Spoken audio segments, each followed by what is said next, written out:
오늘도 말씀 앞에 나온 우리 육여전도회 회원님들을 비롯한 우리 모든 성도님들을 주님의 이름으로 사랑하고 축복합니다.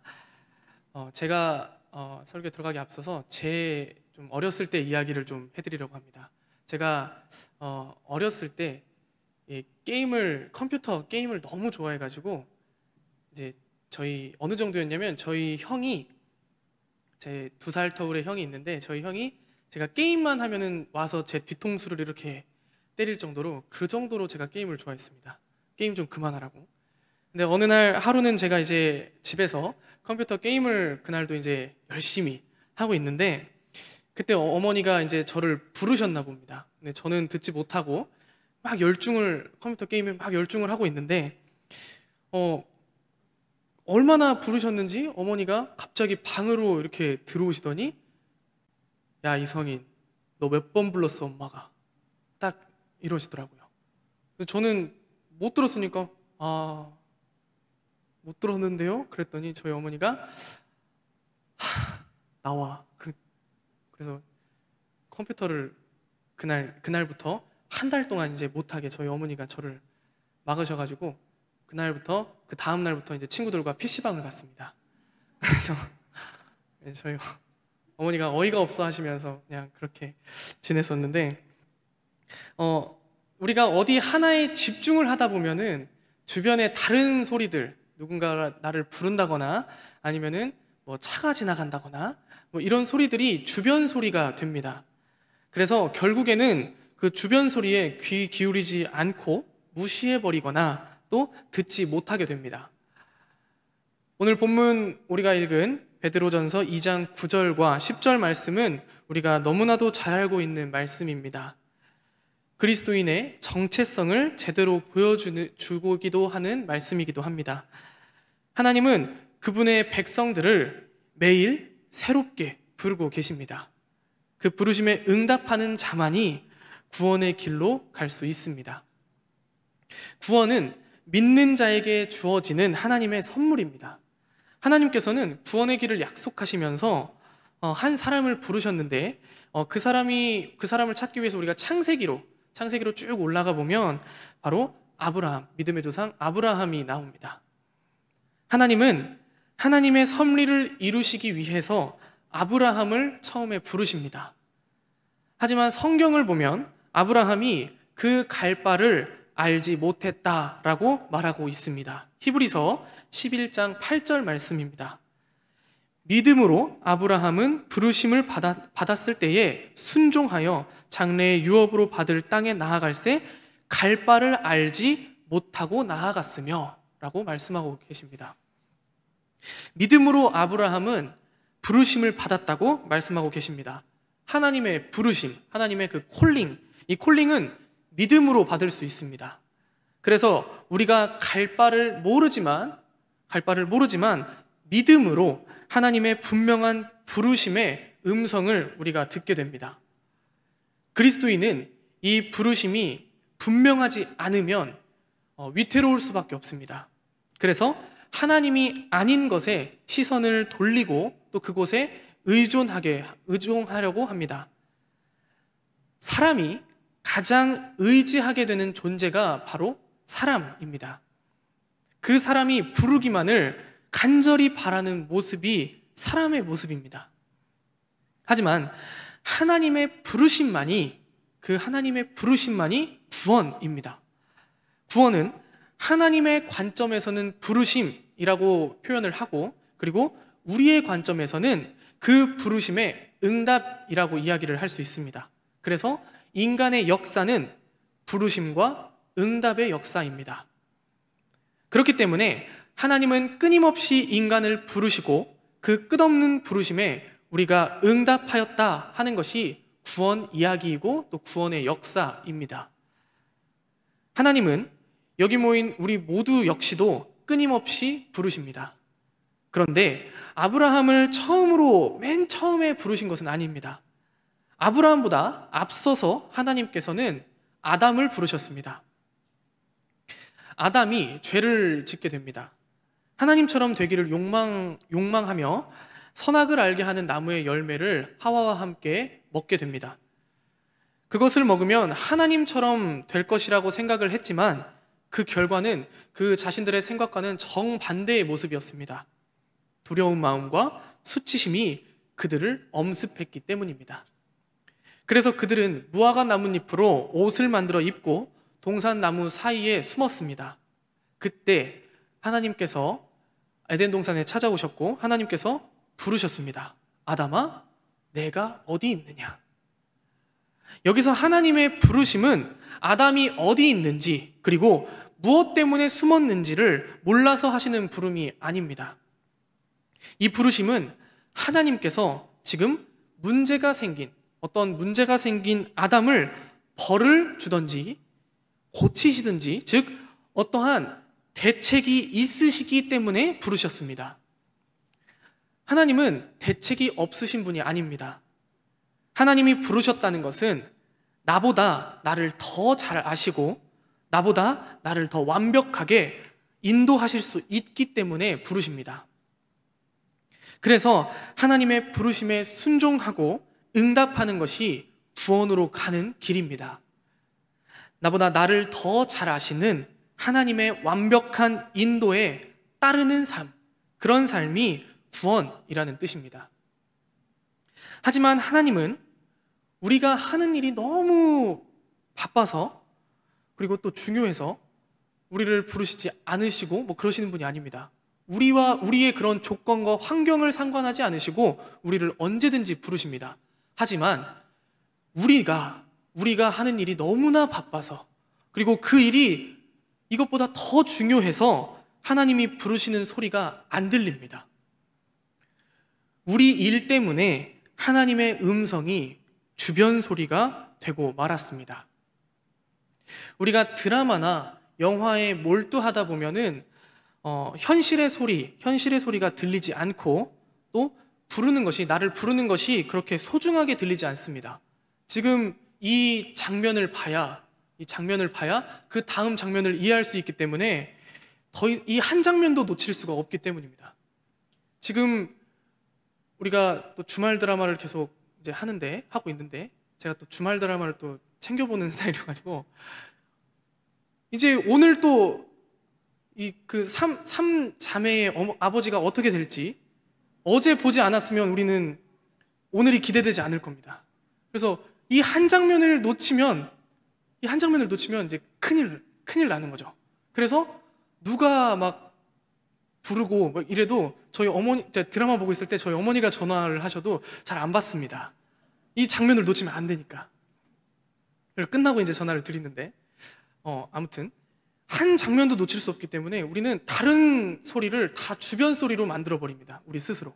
그래서 결국에는 이것이 아무리 사랑하는 사람이라도 그냥 그것을 무시할 수도 있을 정도로 우리는 그 주변 소리를 우리 스스로 만들어 버립니다. 마찬가지로 하나님이 부르셔도 하나님의 음성, 그 하나님의 부르심이 어떤 것인지 모르기 때문에 그냥 한 귀로 듣고 한 귀로 흘려버립니다. 결국에 부르심에 대한 응답이 일어날 수 없게 됩니다. 즉 구원에 이르지 못하게 됩니다. 오늘 본문 9절 말씀은 그 부르심의 분명한 목적을 우리가 깨닫게 하십니다. 왜 우리를 부르셨는지에 대해 정확하게 알게 하시는 말씀이 바로 오늘 본문 말씀입니다. 하나님께서 우리를 부르신 이유는 첫 번째는 하나님께서 먼저 우리를 택하셨기 때문입니다. 하나님이 먼저 우리를 택하셨다는 것이 구원의 시작입니다. 구원은 나로부터 시작되는 일이 아니라 하나님으로부터 시작되는 하나님의 은혜입니다. 그런 은혜가 우리에게 임했습니다. 하나님께서 먼저 선택하셨는데 어떻게 선택하셨냐? 왕 같은 제사장으로 선택하셨다고 본문은 우리에게 가르쳐주고 있습니다. 하나님께서 우리를 택하셨다는 것, 그리고 부르시는 그 이유는 왕 같은 제사장인데 종처럼 살기 때문입니다. 제사장으로 세우셨는데 제사를 모르고 또 예배를 모르는 사람처럼 살기 때문에 우리를 부르십니다. 왕 같은 제사장이라는 표현은 우리가 왕인 동시에 제사장이라는 의미입니다. 그리스도인은 왕이신 그리스도와 연합하여서 그분과 함께 거룩한 보좌에서 만국을 통치하는 왕 같은 존재이며, 동시에 대제사장이신 그리스도 안에서 또 그분과 함께 하나님께 제사드리는 제사장으로서 하나님을 섬기며 예배하는 자입니다. 따라서 먼저 우리를 선택하신 하나님께 감사하며 하나님만을 섬기는 예배자가 되어야 합니다. 이것이 거룩한 나라의 모습입니다. 이 거룩함이란 구별하다라는 의미로서 하나님께 드려져 하나님께서 쓰시고자 선별된 존재를 나타내는 말입니다. 거룩하게 구별된 삶이 부르심의 첫 번째 응답입니다. 그리고 하나님의 소유가 된 백성이기 때문에 우리를 부르십니다. 나는 하나님의 것이 아니라고 부정하고 나와 하나님은 상관없다면서 하나님과 스스로 단절되며 제발 좀 하나님 내 멋대로 좀 살게, 내가 하고 싶은 대로 좀 살게 그냥 내버려 두세요, 이렇게 방임을 간구합니다. 그러면서 어둠 속으로 달려갑니다. 이런 우리를 하나님께서 부르시는 이유는 어두운 데서 불러내어 그의 기이한 빛으로 들어가게 하시기 위함이라고 오늘 본문은 서술하고 있습니다. 하나님의 소유가 된 백성이란 그리스도인의 특권적 신분을 나타내는 말입니다. 출애굽기 19장 5절과 6절은 이렇게 기록되어 있습니다. 세계가 다 내게 속하였나니 너희가 내 말을 잘 듣고 내 언약을 지키면 너희는 모든 민족 중에서 내 소유가 되겠고 너희가 내게 대하여 제사장 나라가 되며 거룩한 백성이 되리라. 너는 이 말을 이스라엘 자손에게 전할지니라. 아멘. 그리고 이사야 43장 21절 말씀, 이 백성은 내가 나를 위하여 지었나니 나를 찬송하려 함이니라. 그리고 마지막으로 말라기 3장 17절 말씀도 이렇게 말하고 있습니다. 만군의 여호와가 이르노라. 나는 내가 정한 날에 그들을 나의 특별한 소유로 삼을 것이요 또 사람이 자기를 섬기는 아들을 아낌같이 내가 그들을 아끼리니.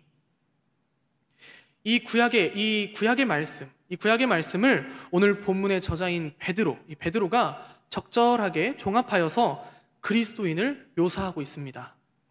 여기서 소유가 되었다는 표현은 특별한 대가를 지불하고 획득한 것을 나타내는 헬라어 원어를 사용합니다. 그리스도인은 하나님께서 독생자 예수 그리스도의 희생으로 사셔서 그분의 자녀로 삼으신 언약 백성임을 성경은 우리에게 선포하고 있습니다. 이전의 인간은 어둠에 있었습니다. 그렇기 때문에 다툼과 시기, 질투가 가득했습니다. 어둠 속에서 아무것도 보이지 않고 알지 못했기 때문에 이런 다툼이 벌어졌습니다.